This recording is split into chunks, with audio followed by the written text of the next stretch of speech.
Hello students. Generally आज का topic है हमारा force and law of motion, chapter number 8, class 9 NCERT, most important chapter in physics. अच्छी तरीके से हमने मोशन चैप्टर अच्छी तरीके से खत्म कर दिया है।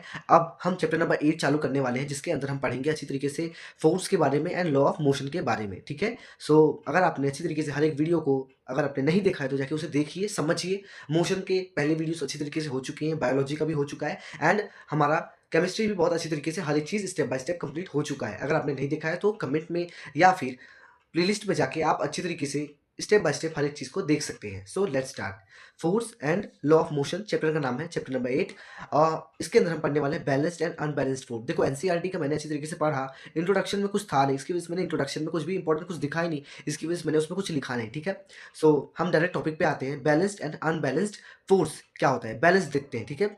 Balanced force the net force is when two or more force are applied on the same object, then the applied force combined are called the net force. देखो बैलेंस फोर्स का मतलब मान लो आप कि जब कोई दो इक्वल फोर्सेस एक दूसरे पे अप्लाई करेंगे उसको ही एक सेम ऑब्जेक्ट पे, उसको ही कहते हैं बैलेंस फोर्स। एक एग्जांपल के थ्रू बहुत अच्छी तरीके से हम समझते हैं। मान लीजिए आप मान लीजिए दो बॉक्स हैं 25 केजी 25 केजी। एक मैन और एक मैन इधर, एक आदमी इधर है एक आदमी इधर है। दोनों साइड से एक इधर से खींच रहा है एक इधर से खींच रहा है, बीच में ये जॉइंट है, ये दोनों बॉक्स जॉइंट है। मान लीजिए दोनों जॉइंट है और एक बॉक्स से एक बंदा ये खींच रहा है, एक बॉक्स से ये खींच रहा है। तो इसके अंदर ये चीज़ हुई कि दोनों साइड से इक्वल फोर्स लग रहा है। इक्वल फोर्स लगने का मतलब ये बैलेंस्ड फोर्स है। सो इसमें जो नेट फोर्स आया वो हमारा जीरो आया। आशा करता हूँ आपको समझ में आया। या फिर अगर अच्छी तरीके से अभी भी नहीं समझ में आया तो एक और एग्जाम्पल के साथ मैं आपको समझाना चाहूँगा। मान लीजिए एक आदमी इधर है और एक रूप रूप मतलब रस्सी है और एक आदमी इधर है। दोनों अपोजिट फोर्सेस लगा रहे हैं। एक बंदा यहाँ लगा रहा है, एक बंदा यहाँ लगा रहा है, जिसकी वजह से ये इक्वल फोर्सेस होगा। इक्वल फोर्स का मतलब बैलेंस फोर्स है, जिसमें नेट फोर्स क्या होगा, हमारा जीरो होगा। आशा करता हूँ आपको समझ में आ गया हो हर एक चीज इसके अंदर। ठीक है। देन देखते हैं balance force are force I apply in one direction plus and another together. देखो बैलेंस्ड फोर्स जो होता है अपना एक डायरेक्शन में लगाते हैं, अनदर डायरेक्शन में भी लगाते हैं। जैसे कि इसमें हमने देखा है कि इधर से बंदा डायरेक्शन में लगा रहा है, एक इधर से डायरेक्शन में लगा रहा है, तो इसे हम बैलेंस्ड फोर्स कहेंगे। ठीक है। कोई भी डाउट हो तो आप कमेंट सेक्शन में जरूर पूछ सकते हैं मुझसे, मैं जरूर रिप्लाई देता हूँ। ठीक है। आगे चलते हैं। Just like a balanced scale, balance scale होता है, तो वही एग्जांपल मैंने दिया है। ठीक है। आशा करता हूँ आपको हर एक चीज समझ में आ रहा हो। देन आता है अनबैलेंस्ड फोर्स। अनबैलेंस्ड फोर्स का मतलब देख लेते हैं क्या होता है। एक बार अच्छी तरीके से अनबैलेंस्ड फोर्स का मतलब देखना है हमें, तो हम देख लेते हैं क्या है ये।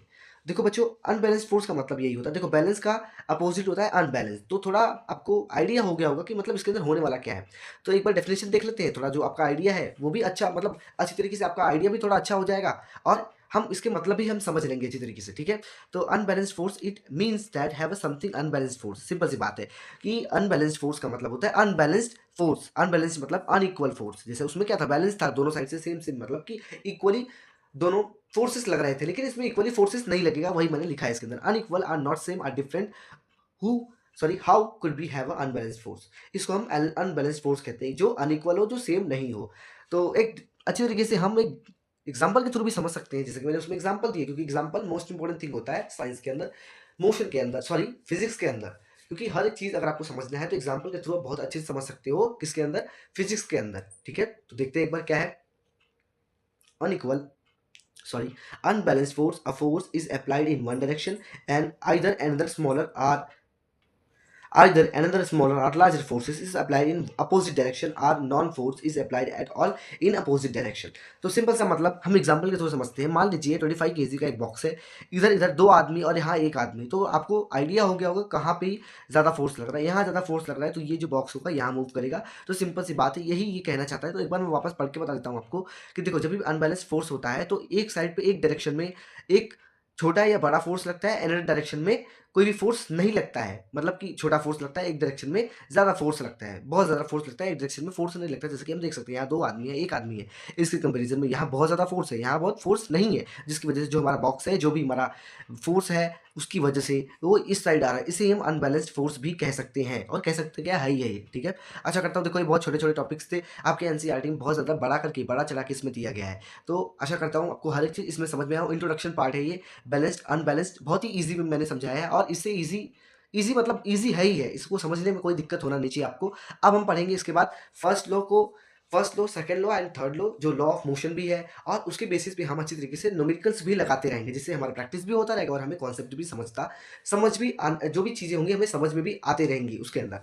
तो यही कहूँगा, अच्छी तरीके से पढ़ते रहिए, जब भी पढ़ने बैठे तो एक कॉपी और एक पेन के ही साथ बैठे। मैं हमेशा स्टार्टिंग में कहता हूँ, लेकिन आज एंडिंग में कह रहा हूँ ये, तो कहा नहीं, इसकी वजह से कह रहा हूँ अभी कि पढ़ते रहिए अच्छी तरीके से, रिवीजन टाइम टू टाइम होना चाहिए आपका। कोई भी दिक्कत हो तो कमेंट सेक्शन में पूछ सकते हो आप, 24 आवर्स कभी भी पूछो, तो मैं रिप्लाई दूँगा आपको, ठीक है? ऐसा मत सोचना कि रिप्लाई मैं नहीं देता, ठीक है? कोई भी दिक्कत हो तो कमेंट सेक्शन में पूछ सकते हो पढ़ाई के रिलेटेड, ठीक है? Thank you so much everybody.